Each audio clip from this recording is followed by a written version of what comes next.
Hello dear students, welcome in today's class. बच्चों, आज हम फिर से आपका एक न्यू चैप्टर स्टार्ट करने जा रहे हैं। Okay, so this is your chapter number 4 and the name of the chapter is pronoun and it's kind. Pronoun और उसके प्रकार के बारे में आज हम पढ़ने वाले हैं। ठीक है, चलिए स्टार्ट करते हैं। सबसे पहले डेफिनेशन जानेंगे हम। प्रोनाउन की डेफिनेशन क्या होती है? A pronoun is a word which is used in place of a noun. Pronoun वो शब्द होते हैं जो नाउन की जगह पर यूज किए जाते हैं। ठीक है, सपोज हमारा राम है, ठीक है, नेहा है, किसी का नेम है। ओके, उनके नेम की जगह पर जो हम यूज करेंगे उनको हम हमारा प्रोनाउन कहते हैं। ठीक है, जो शब्द हम संज्ञा के स्थान पर प्रयोग करते हैं सर्वनाम कहलाते हैं। हिंदी में उनको हम सर्वनाम कहते हैं। ठीक है, अब देखो यहाँ पर Shreya is a girl, she is my sister. Shreya की जगह पर यहाँ पर हमने क्या यूज किया है? शी। श्रेया एक लड़की है और वो मेरी बहन है। Rahul and Ravi are players, they are playing. Rahul और रवि की जगह पर हमने यूज किया है दे, यानी राहुल और रवि क्या है? प्लेयर है, खिलाड़ी है, और वो खेल रहे हैं, वे खेल रहे हैं। ठीक है, तो उनके लिए हमने यूज किया है दे। ओके, उपरोक्त वाक्यों में शी श्रेया के लिए और दे राहुल और रवि के लिए प्रयोग हुए हैं। ठीक है, जो कि मैं आपको एक्सप्लेन कर चुकी हूँ। अतः शी और दे आर प्रोनाउंस हैं। ठीक है, शी और दे शब्द प्रोनाउन है हमारे। ओके, चलिए आगे देखते हैं। Kinds of pronoun. प्रोनाउन के काइंड्स यानी इनके प्रकार के बारे में जानते हैं। प्रोनाउन के 5 प्रकार हैं। कितने हैं? 5 हैं। First personal pronoun, second relative pronoun, third demonstrative pronoun, fourth interrogative pronoun and fifth reflexive pronoun. ठीक है, ये 5 काइंड होते हैं हमारे प्रोनाउन के। हिंदी में तत्पुरुषवाचक सर्वनाम, संबंधवाचक सर्वनाम, संकेतवाचक सर्वनाम, प्रश्नवाचक सर्वनाम और निजवाचक सर्वनाम। ठीक है, चलिए पर्सनल प्रोनाउन के बारे में जानते हैं। अब सबसे पहले a personal pronoun is a word used for the name of a person, place of thing. Personal pronoun में क्या होता है? हम वहां पर यूज करते हैं जहां पर किसी पर्सन का, किसी प्लेस का, किसी थिंग का नाम आ रहा हो, तब उसी जगह पर हम पर्सनल प्रोनाउन यूज करते हैं हमारे उन शब्दों में। ठीक है, जो सर्वनाम किसी व्यक्ति स्थान अथवा वस्तु के स्थान पर प्रयुक्त होते हैं। ठीक है, जहां पर पर्सन का, प्लेस का, थिंग का नाम आ रहा हो, इनकी जगह यूज होते हो, उनको हम क्या कहते हैं? पुरुषवाचक सर्वनाम। ठीक है, यानी कि पर्सनल प्रोनाउन कहते हैं। जैसे राम इज अ फार्मर। ठीक है, राम क्या है? एक फार्मर है, किसान है। He is in the field, और वह कहां पर है? फील्ड में है, मैदान में है, खेत में है। Riya is my sister, she is our teacher. ठीक है, अब हमने राम की जगह पर ही और रिया की जगह पर शी यूज किया है। ठीक है, पर्सनल प्रोनाउन के 3 पर्सन होते हैं। ठीक है, 3 पर्सन होते हैं personal pronoun. First person, second person और थर्ड पर्सन। ठीक है, फर्स्ट पर्सन बोलने वाला, सेकंड पर्सन सुनने वाला और थर्ड पर्सन जिस विषय में बोला जाए। ठीक है, ये पर्सनल प्रोनाउन है। इसमें 3 पर्सन होते हैं, फर्स्ट, सेकंड, थर्ड। फर्स्ट में बोलने वाला, सेकंड में सुनने वाला और थर्ड में जिस विषय में बात हो रही है। ठीक है,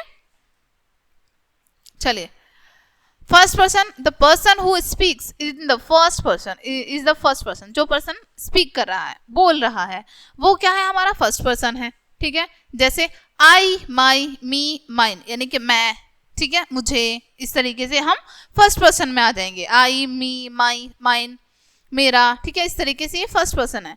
second person, the person who listen to the first person is the second person. जो पर्सन फर्स्ट पर्सन को सुन रहा है, ठीक है, पहले जो पर्सन है उसको सुनने का काम कर रहा है, वो हमारा सेकंड पर्सन में आता है। जैसे यू, योर्स, योर्स, यानी कि तुम, तुम्हारा, तुम्हारे, इस तरीके से। ठीक है, third person, the person spoken of and who is absent in the third person. ठीक है, जो पर्सन यानी कि जिस व्यक्ति के विषय में बात की जा रही है, ठीक है, और वो व्यक्ति अनुपस्थित है यानी कि प्रेजेंट नहीं है, ठीक है, उसको हम थर्ड पर्सन कहेंगे। जैसे ही, हिज, हिम, उसका, उसकी, यानी कि वो प्रेजेंट नहीं है पर उसके बारे में हम बात कर रहे हैं। ठीक है, फर्स्ट पर्सन में जो व्यक्ति बात कर रहा है, ठीक है, सेकंड में जिससे बात कर रहा है यानी कि जो सुन रहा है, और थर्ड पर्सन में कौन आ जाएंगे? जिसके बारे में बात की जा रही है। ठीक है, ओके, आई होप समझ आया होगा यहाँ तक आपको।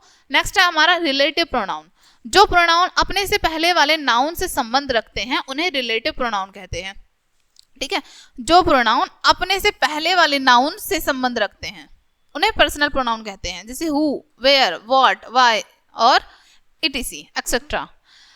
डेमोन्स्ट्रेटिव प्रोनाउन, जो प्रोनाउन किसी नाउन की ओर संकेत करते हो, संकेत करके बताते हो नाउन को, ठीक है, इशारे से, वह डेमोन्स्ट्रेटिव प्रोनाउन कहलाते हैं। जैसे दिस, देयर, दैट, दोस, यानी कि यह है, वह, संकेत करके बता रहे हैं, ठीक है, वो, ये, इस तरीके से। इंटेरोगेटिव प्रोनाउन, जो प्रोनाउन प्रश्न के लिए प्रयोग किए जाते हैं उन्हें इंटेरोगेटिव प्रोनाउन कहते हैं, ठीक है। जो प्रश्न के पूछने के लिए किए जाते हैं वो हमारे इंटेरोगेटिव प्रोनाउन होते हैं, जैसे हु, वेयर, व्हाई, ठीक है, व्हेन, हाउ, इस तरीके से।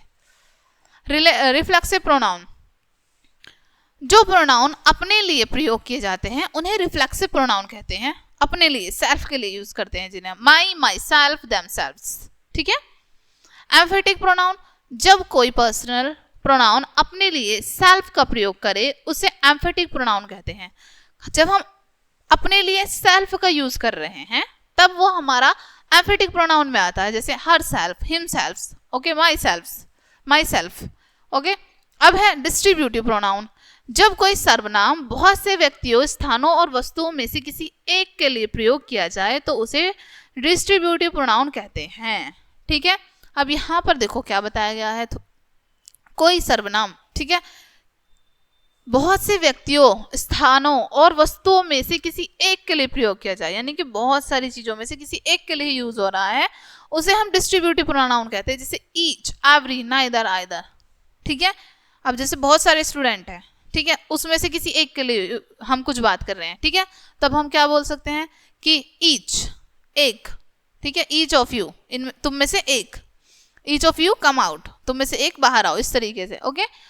इंडेफिनिट प्रोनाउन, जो प्रोनाउन किसी व्यक्ति या वस्तु की ओर संकेत तो करते हैं पर किसी विशेष व्यक्ति या वस्तु की तरफ संकेत नहीं करते, उन्हें इंडेफिनिट प्रोनाउन कहते हैं, यानी कि वो संकेत तो करते हैं पर इनडायरेक्टली करते हैं, जैसे some, someone, everyone, no one, nobody, one, none, ठीक है, उसमें ये सब आ जाएंगे हमारे। उसके बाद आपकी एक्सरसाइज है, point out the pronounce in the following sentences and से इट्स काइंड।